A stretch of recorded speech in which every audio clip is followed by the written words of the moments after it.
자, 오늘 여러분들 수업할 내용들은 유치원의 깃발이라는 작품이 있습니다. 자, 화자는 이 깃발을 관찰하면서 이 관찰을 통해서 얻는 뭔가를 이야기하는 시인데요. 자, 이 시가 뭘 이야기하는지 한번 봅시다. 여러분 내용 보면 알겠지만은 이 깃발을 통해서 화자는 관찰을 통해서 뭘 이야기하는 거냐면 이거죠. 이상향에 대해서 동경하고 있는 깃발. 그 다음에 나중에 결국에 뭐가 되는 거? 좌절되는 걸 이야기하는 게 이 시의 특징이라고 볼 수가 있습니다. 첫 번째 보면 여러분 책 페이지 몇 페이지냐면 2페이지입니다. 자, 보게 되면 처음에 뭐가 있죠? 이것은 소리 없는 아우성. 여기서 말하는 이것은 뭐가 되겠죠? 깃발이라고 이야기해놨는데 뒤에 보면 소리 없는 아우성이라고 해놨죠. 이 소리 없는 아우성에서 지금 현재 뭐가 쓰였냐면 역설법이 쓰였습니다. 지금 현재 깃발은 뭔가 아우성 치고 있는데 그 아우성은 소리가 없다라고 해놨기 때문에 그 아우성의 가치가 좀 더 커지는 의미를 강조하는 역할을 역설법을 통해서 해놨습니다. 얘가 왜 소리를 지르느냐? 저 푸른 해원을 향하여 흔드는 이 푸른 해원이 바로 이상향, 즉 깃발이 가고자 하는 동경의 대상이라고 볼 수 있습니다. 그러다가 동경의 대상이라고 하면 되겠죠. 자, 그러면서 영원한 노스텔지아의 손수건이라고 해놨습니다. 즉 이때 손수건은 뭘 나타내는 거냐면 그리움을 나타내는 거라고 볼 수 있는데 뭐에 대한 그리움이냐면 이상향에 대한 그리움. 누구의 그리움? 깃발의 그리움을 손수건을 통해서 이야기해놨죠.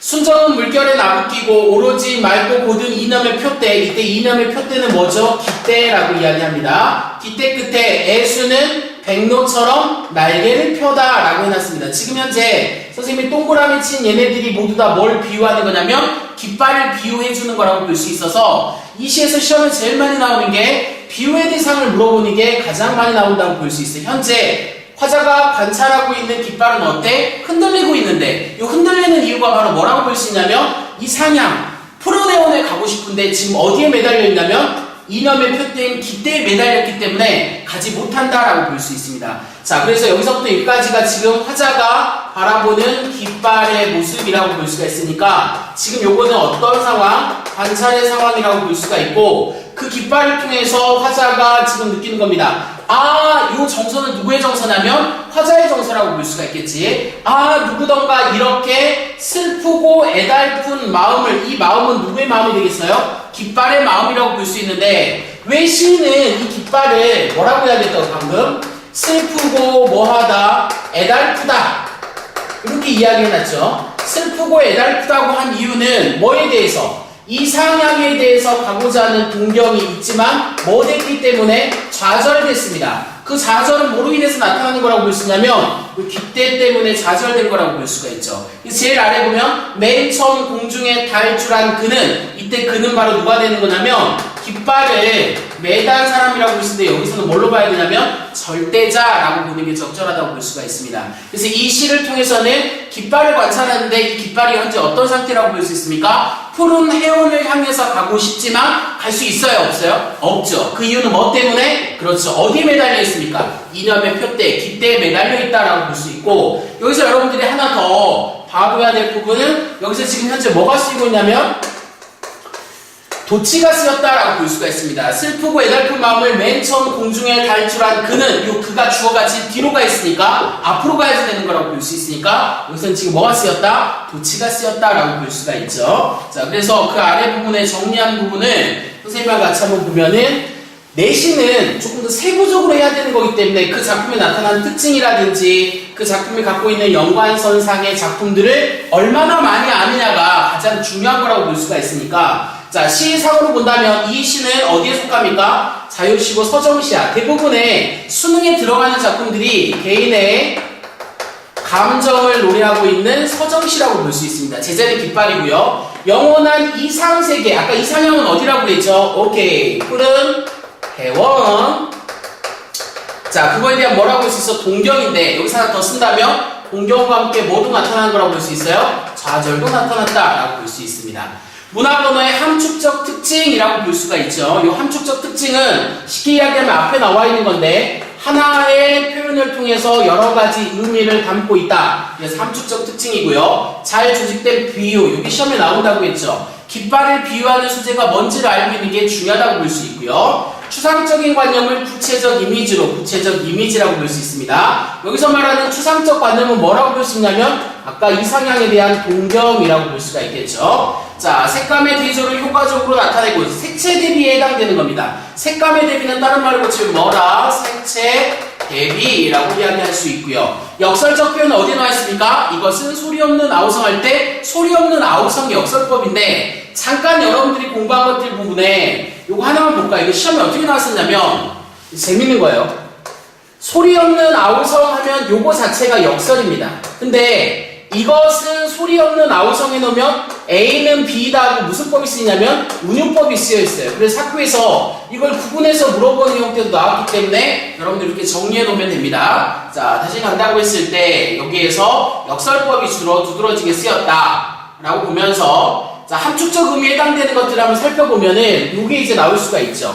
위에 나와 있는 건 좀 더 세부적으로 끌어낸 거라고 볼 수가 있는데 깃발은 일반적으로 사전적 의미가 이렇게 되어 있지만 이 작품에서는 깃발을 뭐에 비유해놨냐면 소리 없는 아우성이자 노스텔지아의 손수건, 백록처럼 날개를 피는 애수라고 이야기해놨죠.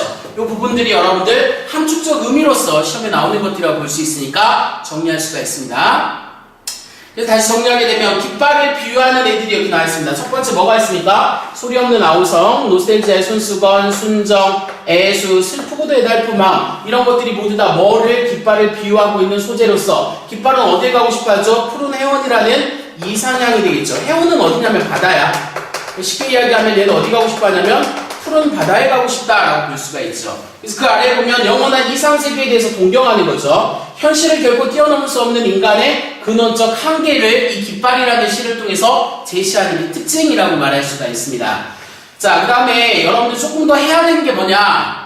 고등학교 2학년 문학에서 가장 중요한 건 하나의 작품을 완벽하게 이해하는 것도 있지만 그 작품과 연관선상에 있는 작품들을 얼마나 많이 알고 있느냐, 그것도 중요한 거라고 볼 수 있어요. 이 작품의 주제가 뭐라고 했죠? 그렇습니다. 이상향에 대해서 뭐 하는 거? 동경하는 거. 여기 하나 더 포함된다면 뭐까지? 좌절까지 포함되는 거라고 볼 수 있는데 그 대표적인 첫 번째 작품이 뭐가 있냐면 추천사가 있습니다. 추천사. 여러분들 이거 배워서 알겠지만 추천사의 내용은 추천은 뭐냐면 그네 타는 거라고 했었죠. 자, 내용을 간단하게 보면 향단아 그네줄을 밀어라 먼 바다로. 이 먼 바다가 가고자 하는 이상적 공간이라고 볼 수 있어요. 자, 다소곳이 흔들리는 쭉쭉쭉쭉 이게 이제 현실이라고 볼 수 있고 얘는 현실에서 벗어나서 어디에 가고 싶어 하냐면 먼 바다 이상향으로 가고 싶다 라고 볼 수 있으니까 이상향에 대한 동경이 나타나 있으니 유치원의 깃발과 성격상 유사하다고 볼 수가 있습니다. 뒤에 거 잠깐 한 번만 볼까요? 자, 어디를 보냐? 산호도 섬도 없는 저 하늘로, 저 하늘에도 여러분들 동그라미 쳐야 되는 게 뭐냐? 자, 이 시에서 이상향으로 제시된 부분은 먼 바다와 저 하늘이 모두 다 둘 다 뭐가 되는 거냐? 가고자 하는 이상향, 이렇게 이야기될 수가 있죠. 어떻게? 나를 밀어 올려다오. 채색한 구름과 같이 나를 밀어 올려다오. 반복해놨기 때문에 이걸 통해서 뭐가 드러내는 거냐면 간절함이 드러나는 거라고 볼 수 있죠. 이 울렁이는 가슴, 뭐에 대한 동경이죠. 이상향에 대한 동경으로서의 정서가 울렁이는 가슴이라고 할 수가 있는데 이 작품은 여기야.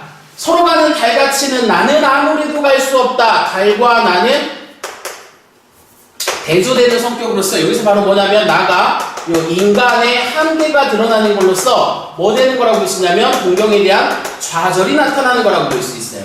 깃발에서는 깃발이 깃대에 매달려 있기 때문에 좌절되는 거라고 본다면 이 시에서는 바로 뭐냐면 그네를 타고 있단 말이지. 그네의 속성이 뭐라고 했죠? 높이 올라가면 먼 곳을 바라볼 수 있지만 이 그네는 다시 내려오게 되는 거죠. 그게 어쩔 수 없는 좌절감이라고 볼 수 있습니다. 근데 이 시가 깃발과 차이점이 있다면 제일 마지막 부분이에요. 파도를 밀어올리듯 그렇게 나를 밀어올려다오 향단아. 다시 한 번 더 이상향에 대한 동경에 뭘 드러내는 거냐? 소망을 드러내는 게 이 작품이 깃발과의 차이점이라고 볼 수 있습니다. 이게 서정주의 추천사라는 작품이 되는 거죠.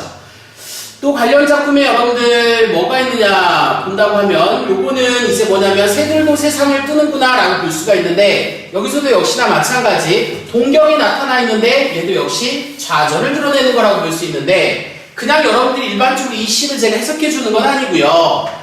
우리 여러분들 봤다시피 이 작품에서는 이거 보세요.